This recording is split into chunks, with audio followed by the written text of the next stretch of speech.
The Baltimore Ravens find themselves in the middle of a storm, and not just because of their record.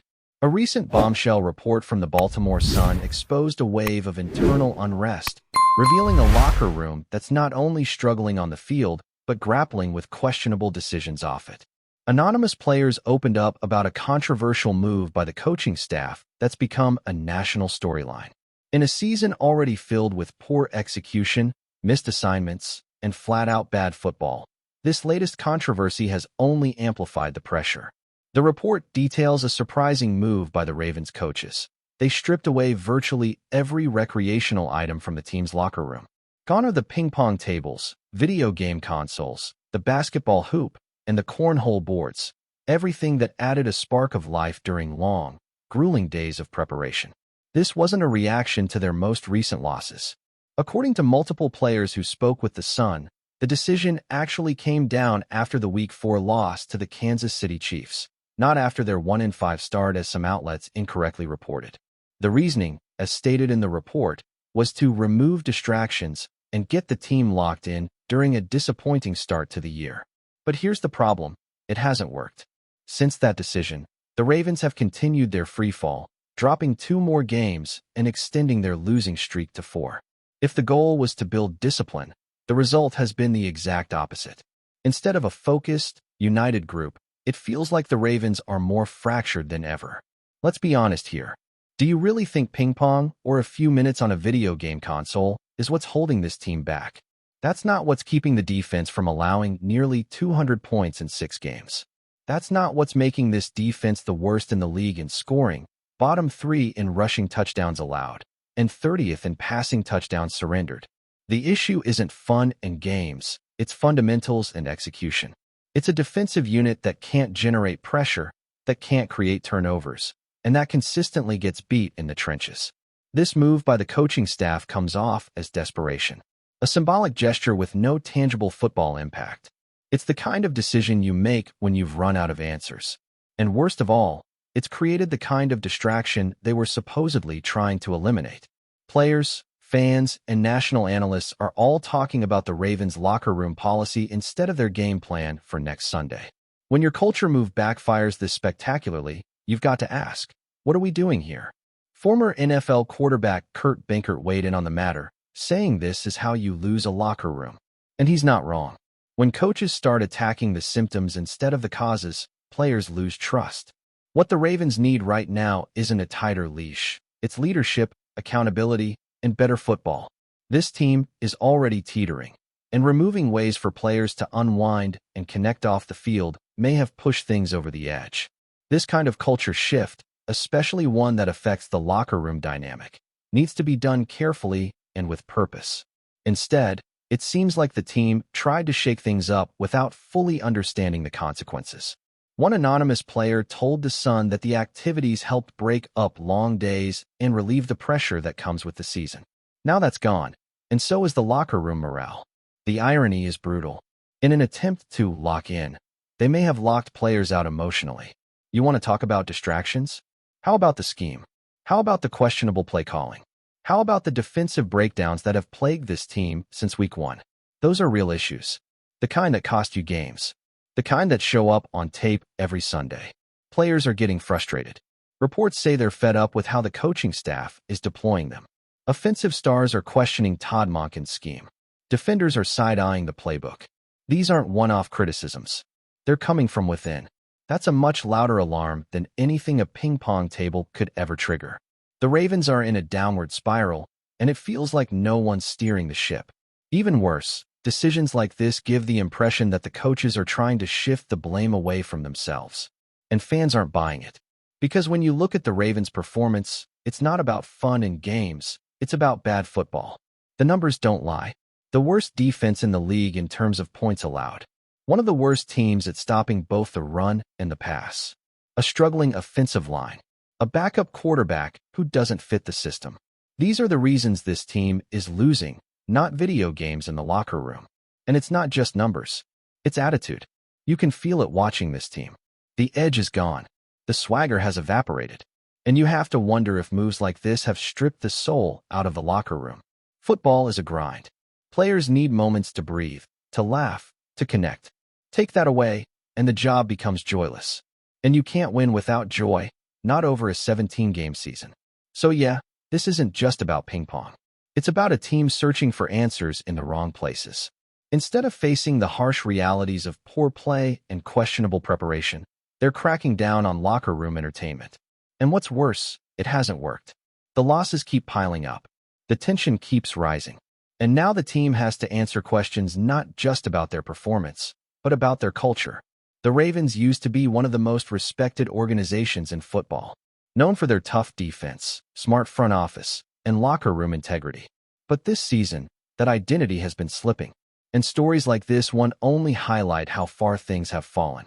When your players are speaking anonymously to the media, when your leadership is being questioned from the inside out, and when your solution to a 4-game losing streak is to take away the ping pong tables, you know something's broken. While the Ravens struggle to control off-field narratives, the issues on the field keep getting louder, especially in the trenches. The offensive line has been a persistent problem all season, and fans are now calling louder than ever for a shakeup. One name at the center of the storm? Daniel Falale. The right guard has been under the microscope for weeks now, and things seem to be reaching a boiling point. There's growing momentum among fans, analysts, and possibly even within the organization that a benching could be on the horizon. To be clear, the offensive line struggles don't fall squarely on Falale alone. This is a group-wide issue. Andrew Voorhees, Ronnie Stanley, and even Roger Rosengarten have all had their fair share of poor performances. Stanley has regressed and battled injuries. Voorhees has been inconsistent at best. And Falale, while a massive physical presence, has failed to translate his raw power into reliable play, especially in run blocking. It's not just a one-man problem, but Falale has become the most visible symbol of the unit's failures. The stats back it up. Pro Football Focus, for all its flaws, offers some valuable context here. Ronnie Stanley ranks 24th among tackles. Voorhees is 40th among guards. Falale, 45th. These are not the kinds of numbers you expect from a team with Super Bowl aspirations. These are the grades of a line that is actively holding its offense back. Tyler Linderbaum has been a bright spot, but even he's being dragged down by the chaos around him. A great center can only do so much when the guards on either side of him are constantly getting beat. John Harbaugh hasn't committed publicly to making a change, but his comments after the loss to the Rams added fuel to the fire. He said everything is on the table when it comes to the offensive line. That's not something you hear from a coach who's satisfied with what he's seeing in the trenches. It's a statement that suggests even the coaching staff knows they've reached a breaking point. Harbaugh is fiercely loyal to his guys, especially those he's vouched for personally. But even he has to recognize when loyalty becomes liability. And that's part of the issue here. This coaching staff's tendency to stick with their guys, no matter what. Falale feels like a John Harbaugh guy. Someone the staff has invested in, someone they believe in. But the tape doesn't lie. And right now, he's not getting the job done. Meanwhile, players like Ben Cleveland, who might offer a higher floor at the position, continue to sit. The dynamic is frustrating, especially when fans are watching the same breakdowns happen week after week with no visible changes. Ben Cleveland isn't some miracle worker, but the fact that he hasn't gotten more of a look is baffling. It's been clear for a while now that Harbaugh has him in the doghouse. And once you're there, it's tough to get out. But at this point, what does the team have to lose by giving him a shot? This line is already leaking like a sieve. You can't pass protect, you can't run block, and you can't afford to keep rolling out the same struggling group week after week expecting something to magically click. The irony is, this entire situation was avoidable. The Ravens did this to themselves during the offseason. Everyone could see the guard position was a major question mark. Everyone could see the depth behind the starters was thin and inexperienced. Yet the front office rolled the dice, hoping that unproven players would rise to the occasion. It hasn't happened, and now they're paying the price. Injuries have made things worse, sure, but that's the NFL. You plan for injuries. You don't leave yourself exposed at one of the most critical position groups in football. And here's the other layer to this: Lamar Jackson. He's expected to carry this team, to put on the cape and be the superhero every Sunday. But even Superman needs help. He can't do it alone. He can't elevate this team when he's constantly under pressure, when the pocket collapses in 2 seconds, or when there are no lanes for the run game to open up. It doesn't matter if it's Derrick Henry or Gus Edwards back there. If the line can't block, the offense dies before it ever gets started. Kadri Ismail said it best last week. Lamar shouldn't have to wear his Superman cape every single play. He should be able to pick and choose when to take over. Instead, he's forced to do it just to keep the offense afloat. And when you have a quarterback of his caliber, the least you can do is give him a chance to succeed. Protecting him should be priority number one. And right now, the Ravens are failing him in that department. Let's also not forget what happens when Lamar goes down. Cooper Rush can't do what Lamar does. He can't escape pressure the same way. He can't extend plays or stress defenses with his legs. That's not a knock on Rush, it's just reality. And it exposes the offensive line even more. Without Lamar's elite escapability, the cracks in the line become craters. Every misstep becomes magnified, and suddenly, the Ravens can't even move the ball down the field. That's where the pressure really starts to mount. The coaching staff is now faced with a decision. Do they stick with what's not working, hoping that reps and continuity will eventually smooth things over? Or do they finally shake things up and try something different? It doesn't have to be permanent, but it has to happen. Try Ben Cleveland. Try Corey Bullock. Do something. Because doing nothing is clearly not working. This team came into the season with Super Bowl expectations. They had a loaded roster on paper, but a few cracks at right guard, at tackle, with the pass rush, with the depth, have become gaping holes. And now the entire operation is suffering.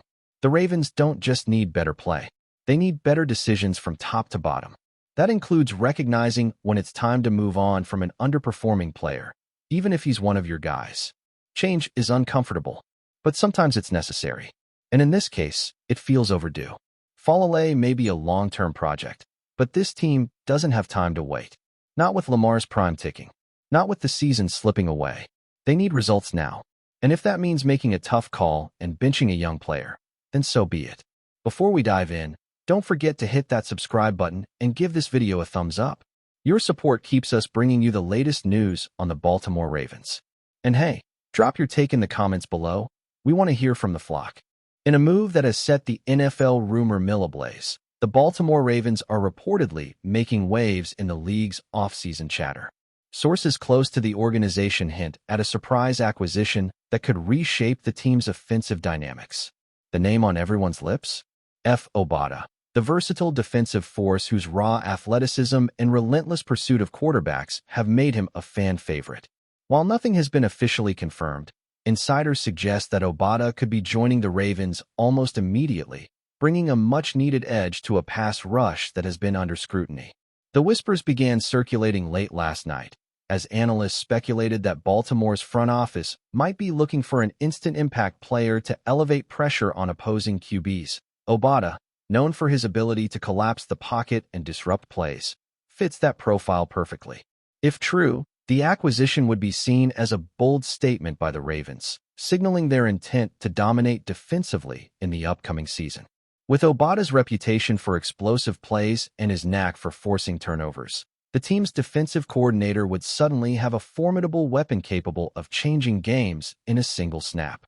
Fans and commentators alike are buzzing over the potential implications. Could this move spell trouble for rival quarterbacks? Would Obada's arrival push the Ravens closer to being an unstoppable defensive juggernaut? The speculation is running wild. Social media is already lighting up with what-if scenarios, highlighting Obada in Ravens purple, wreaking havoc on opposing offenses. Meanwhile, rival teams are reportedly taking notice, quietly reassessing their offensive line strategies in anticipation of a player who could turn any game into a defensive showdown. Despite the excitement, questions remain. How will Obada adapt to a new system so late in the offseason? Can he mesh with a team that already has established defensive stars? For now, those questions add fuel to the fire, keeping fans and pundits on the edge of their seats. One thing is clear. If the rumors hold water, Baltimore may have just pulled off one of the most electrifying and unexpected signings of the year. Keep your eyes peeled. This could be the start of a defensive revolution in Charm City. That's it for this update. If you enjoyed the video and want to stay in the loop with exclusive news on our Baltimore Ravens, make sure to subscribe and hit that like button. We'd love to hear what the flock thinks. Drop your thoughts in the comments. See you in the next one.